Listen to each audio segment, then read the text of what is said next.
नमस्कार. तर आज आपण आषाढ स्पेशल पारंपरिक पदार्थ बनवूयात. इथे आपण गव्हाच्या पिठाच्या कापण्या बनवत आहोत. 2 वाटी गव्हाचं पीठ, अर्धी वाटी बेसन पीठ, 3 चमचे बारीक रवा घेतलेला आहे, चिमूटभर मीठ घेतले. ज्या वाटीने गव्हाचं पीठ मोजून घेतलेलं आहे त्याच वाटीने 1 वाटी गूळ घ्यायचे आणि 1 वाटी पाण्यामध्ये गूळ वितळून घ्यायचा आहे आपल्याला.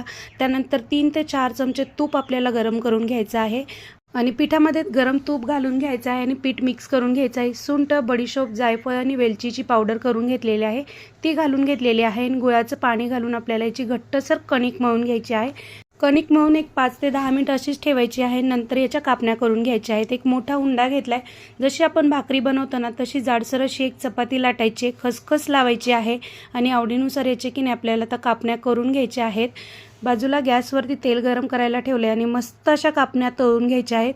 मस्त अशा आषाढ स्पेशल गव्हाच्या पिठाच्या कापण्या तयार झालेल्या आहेत. व्हिडिओ आवडला असेल तर चॅनलला नक्की सबस्क्राईब करा.